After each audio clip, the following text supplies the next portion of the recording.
আসসালামু আলাইকুম। এখন শুনবেন সংবাদ শিরোনাম। 12ই মার্চ বসছে নতুন সংসদের প্রথম অধিবেশন। শিগগিরই থার্ড টার্মিনাল চালুর নির্দেশ প্রধানমন্ত্রী তারেক রহমানের। আওয়ামী লীগ আমলের সহস্রাধিক মামলা প্রত্যাহারের সিদ্ধান্ত। বাংলাদেশের সাথে সম্পর্কে তৃতীয় কারো হস্তক্ষেপ চায় না চীন। বর্তমান সরকারের সাথে কাজ করতে চায় ভারত। পররাষ্ট্রমন্ত্রীর সাথে বৈঠক করলেন পাক হাই কমিশনার। বান্দরবানের লামা থেকে ফ্যামিলি কার্ডের প্রাথমিক কার্যক্রম শুরুর সিদ্ধান্ত। পর্যায়ক্রমে শিক্ষকদের সব দাবি সমাধানের আশ্বাস শিক্ষামন্ত্রী। মোহাম্মদপুরে চাঁদাবাজকে ধরে মাইকিং করল পুলিশ। ভয় না পেয়ে সন্ত্রাসীদের আইনের হাতে সোপর্দ করার আহ্বান। আসসালামু আলাইকুম। এতক্ষণ দেখছিলেন সংবাদ শিরোনাম, এখন দেখবেন বিস্তারিত।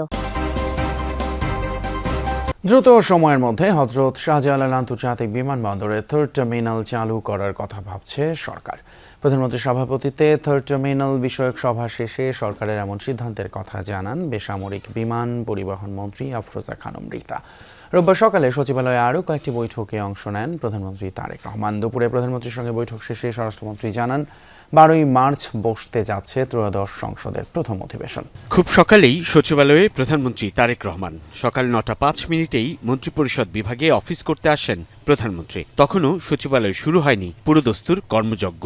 তাকে স্বাগত জানান মুখ্য সচিব ABM আব্দুস সাত্তার। দিনের শুরুতেই প্রধানমন্ত্রীর সঙ্গে সৌজন্য সাক্ষাৎ করেন ঢাকায় নিযুক্ত সৌদি আরবের রাষ্ট্রদূত ডক্টর আবদুল্লাহ জাফর H বিন আবিয়া। সকাল 11টায় মন্ত্রিপরিষদ বিভাগে এই সাক্ষাৎ অনুষ্ঠিত হয়। সৌদি যুবরাজ মোহাম্মদ বিন সালমানের পক্ষ থেকে প্রধানমন্ত্রীকে অভিনন্দন বার্তাও পৌঁছে দেন রাষ্ট্রদূত। সাক্ষাতে দুই দেশের স্বার্থ সংশ্লিষ্ট বিভিন্ন বিষয়ে আলোচনা করেন তারা। দুপুরে সচিবালয়ে প্রধানমন্ত্রীর সভাকক্ষে হযরত শাহজালাল আন্তর্জাতিক বিমানবন্দরের থার্ড টার্মিনাল বিষয়ে সভা অনুষ্ঠিত হয়। এতে সভাপতিত্ব করেন প্রধানমন্ত্রী তারেক রহমান। বৈঠকে থার্ড টার্মিনালে অগ্রগতি এবং কিভাবে দ্রুততম সময়ে চালু করা যায় সেটি নিয়ে আলোচনা করা হয়। অর্থ ও পরিকল্পনা মন্ত্রী আমির খসরু মাহমুদ চৌধুরী, বেসামরিক বিমান পরিবহন ও পর্যটন মন্ত্রী আফরোজা খানম, প্রতিমন্ত্রী এম রাশিদুজ্জামান মিল্লাত, বেসামরিক বিমান চলাচল কর্তৃপক্ষের chairman air vice marshal Mohammad Mostafa Mahmud Siddique সভায় উপস্থিত ছিলেন। এরপর প্রধানমন্ত্রী তারেক রহমানের সঙ্গে সৌজন্য সাক্ষাৎ করেন স্থানীয় সরকার মন্ত্রী মির্জা ফখরুল ইসলাম আলমগীর, স্বরাষ্ট্রমন্ত্রী সালাউদ্দিন আহমদ, আইনমন্ত্রী আসাদুজ্জামান আসাদ ও প্রধানমন্ত্রীর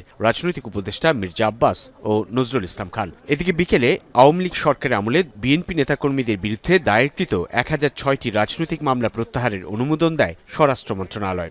প্রধানমন্ত্রী তারেক রহমানের সবার আগে বাংলাদেশ নীতিকে সমর্থন জানিয়েছে চীন। রাষ্ট্রদূতের আশা, পারস্পরিক সহযোগিতার মাধ্যমে নতুন উচ্চতায় পৌঁছাবে ঢাকা বেইজিং সম্পর্ক। তিস্তা প্রকল্পে অর্থায়নে তার সরকার প্রস্তুত বলেও জানান তিনি। আর দুদেশের জনগণের স্বার্থ রক্ষা করে সম্পর্ক এগিয়ে নেওয়ার প্রত্যয় জানিয়েছেন ভারতীয় হাই কমিশনার। প্রত্যাশা গণতান্ত্রিক, প্রগতিশীল এবং অন্তর্ভুক্তিমূলক বাংলাদেশের সাথে কাজ করার। পররাষ্ট্রমন্ত্রী ডক্টর খলিলুর রহমান ও প্রতিমন্ত্রী শামা ওবায়দের সাথে সাক্ষাৎ করতে মন্ত্রণালয়ে আসেন চীনের রাষ্ট্রদূত ইয়াও ওয়েন। ঘণ্টাখানেক বৈঠকের পর রাষ্ট্রদূত চীন বাংলাদেশ সম্পর্ক বিনির্মাণে প্রধানমন্ত্রী তারেক রহমানের পিতা ও মাতার কথা স্মরণ করেন। জানান বাংলাদেশ সহ দক্ষিণ এশিয়ার দেশগুলোর সাথে চীনের সম্পর্ক নিয়ে তৃতীয় কোনো দেশের হস্তক্ষেপের সুযোগ নেই। নতুন সরকারের প্রতি সমর্থন জানিয়ে তিস্তা প্রকল্প বাস্তবায়নে বেইজিং প্রস্তুত বলেও জানান তিনি। China supports Bangladesh in pursuing its Bangladesh first policy. সবার আগে বাংলাদেশ নীতি অব্যাহত রেখে ঢাকায় বেইজিং সম্পর্ক নতুন উচ্চতায় নিতে প্রস্তুত আছি আমরা। তিস্তা বহুমুখী প্রকল্প নিয়েও আমাদের প্রস্তুতি আছে। ঢাকা চাইলেই কাজ শুরু হবে। We need to work with the new government to proceed with these projects. ইউএনের পরপরই নতুন মন্ত্রী প্রতিমন্ত্রীকে শুভেচ্ছা জানাতে আসেন ভারতীয় হাইকমিশনার প্রণয় ভার্মা। ঘণ্টাখানেক বৈঠকের পর তিনি বলেন, দুদেশের জনগণের স্বার্থ বজায় রেখে সম্পর্ক এগিয়ে নিতে চায় ভারত।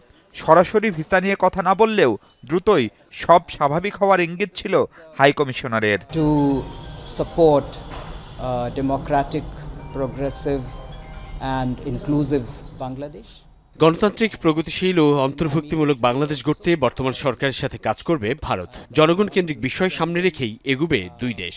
দাবি জানাতে এসে শিক্ষামন্ত্রীর প্রশ্নের মুখে পড়লেন বিএনপি পন্থী শিক্ষক নেতারা।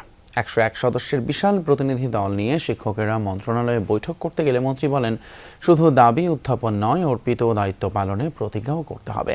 এ সময় তিনি বলেন, মন্ত্রী প্রতিমন্ত্রী দুর্নীতি করবে না, কাউকে করতেও দেবে না। শিক্ষকদের শতভাগ ঈদ বোনাস চাকরি জাতীয়করণ সহ 13 দফার যৌক্তিক দাবি পর্যায়ক্রমে বাস্তবায়নের আশ্বাস দিয়েছেন শিক্ষামন্ত্রী ও প্রতিমন্ত্রী।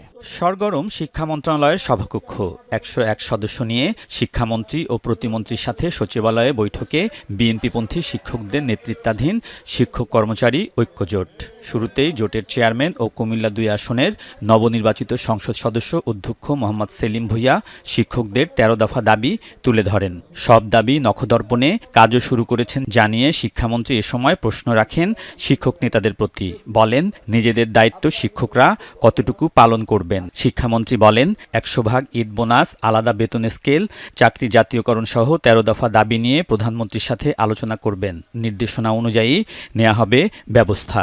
প্রান্তিক জনপদ বান্দরবানের লামা উপজেলা থেকে ফ্যামিলি কার্ড কার্যক্রম শুরু হবে। ঈদের আগে এই কার্যক্রম শুরু হতে পারে বলে জানিয়েছেন মন্ত্রী প্রতিমন্ত্রীরা। সমাজ কল্যাণ মন্ত্রী ডাক্তার এজএডএম জাহিদ হোসেন বলেন, পর্যালোচনা করে পাওয়ার যোগ্য পরিবারকেই ফ্যামিলি কার্ড দেওয়া হবে। এক্ষেত্রে 3 পর্যায়ে কঠোর পর্যবেক্ষণ করা হবে যাতে কোনো অনিয়ম বা স্বজনপ্রীতি না হয়। অর্থনৈতিক চাপ, মূল্যস্ফীতি ও কর্মসংস্থানের অনিশ্চয়তার প্রেক্ষাপটে নির্বাচনী প্রচারণায় দরিদ্র ও নিম্নবিত্ত পরিবারের জন্য ফ্যামিলি কার্ড দেওয়ার প্রতিশ্রুতি দিয়েছিলেন প্রধানমন্ত্রী তারেক রহমান। দায়িত্ব গ্রহণ করে প্রথম মন্ত্রিসভায় এ নিয়ে আলোচনা করেন। বাস্তবায়নে গঠন করেন মন্ত্রিসভা কমিটি। অর্থমন্ত্রীর নেতৃত্বাধীন এই কমিটি 24 ফেব্রুয়ারির মধ্যে প্রাথমিক প্রতিবেদন দিবেন। কমিটির সদস্য সমাজ কল্যাণ মন্ত্রী জানান, প্রকৃত হতদরিদ্রদের কার্ড দেওয়া হবে। এর সুযোগ সুবিধাও থাকবে ভিন্ন। নারী প্রধান অর্থাৎ মহিলাদেরকে ক্ষমতায়ন, মহিলাদেরকে আপনার অর্থনৈতিকভাবে স্বাবলম্বী করা, এটাই হচ্ছে এই ফ্যামিলি কার্ড প্রদানের সবচেয়ে বড় উদ্দেশ্য। মোহাম্মদপুরে চাঁদাবাজ আটক করে এলাকায় মাইকিং করল পুলিশ। সন্ত্রাসীদের ভয় না পেয়ে আইনের কাছে সোপর্দ করার আহ্বান জানান পুলিশ সদস্যরা। এদিকে আটক সন্ত্রাসীর সাথে নিজের ভাইরাল হওয়া ছবির বিষয়ে বক্তব্য দিয়েছেন নবনির্বাচিত এমপি ববি হাজ্জাজ। কেউ কোনো চাঁদা দিবেন না, কেউ কাউরে কোনো চাঁদা দিবেন না। এই যে চাঁদাবাজ ফারুককে ধরা হয়েছে, কাউরে কোনো চাঁদা দিবেন না। চাঁদা নিতে আসলে ধরে রাখবেন, আমাদেরকে খবর দিবেন এই চাঁদাবাজকে ধরা হয়েছে। এভাবেই সন্ত্রাসীকে আটক করে মাইকিং করে সন্ত্রাসীদের ভয় না পেয়ে আইনের কাছে সোপর্দ করার আহ্বান জানালো পুলিশ। এই ছবি রাজধানীর মোহাম্মদপুরের। এখানকার বসিলা, আদাবর ও বেড়িবাঁধ এলাকায় বেপরোয়া ছিনতাইকারী, চাঁদাবাজ, সন্ত্রাসী কিশোর গ্যাংয়ের খবর আসছিল বেশ কদিন ধরে। এতে অতিষ্ঠ হয়ে শনিবার রাতে আদাবর থানা ঘেরাও করে ব্যবসায়ী সহ এলাকাবাসীরা। এর প্রেক্ষিতে রাতেই আটক করা হয় কালা রাসেল নামের এক কিশোর গ্যাং লিডারকে। পরে তার দেয়া তথ্যের ভিত্তিতে রবিবার বিভিন্ন জায়গায় অভিযান চালায় পুলিশ। আটক করা হয় 5 চাঁদাবাজকে। আমরা একটা মামলা রুজু করি। মামলা নিয়ে আমরা যারা ঘটনার সঙ্গে জড়িত ছিল এরকম 5 জনকে আটক করছে। এদিকে মোহাম্মদপুরের নবনির্বাচিত এমপি ও শিক্ষা প্রতিমন্ত্রী ববি হাজ্জাজের সঙ্গে কালা রাসেলের ছবি নেট দুনিয়ায় ভাইরাল। এ নিয়ে সাফাই দিয়েছেন ববি হাজ্জাজ। বলেছেন, তার কাছে জনগণই সবকিছু, কোনো সন্ত্রাসীকে প্রশ্রয় দেবেন না তিনি। আমার সাথে ক্যাম্পেইন করতে রাসেলের ছবিও পাওয়া গেছে। আমার সাথে ক্যাম্পেইন হাজার হাজার মানুষ করেছে। অনেক দুষ্ট মানুষ হয়তো করেছে দেখানোর জন্য, আমার সাথে একটু ছবি তোলার জন্য, যে দেখাবে যে এমপি সাহেবের কাছের আমি। না ভাই, আমার কোনো কাছের লোক নাই, আমার কাছে শুধুমাত্র জনগণ। এবং আমি রাতে ইমিডিয়েট ওসি সাহেবকে এবং ডিসি সাহেবকে জানিয়ে দিয়েছি যে যত তাড়াতাড়ি সম্ভব অ্যারেস্ট করেন।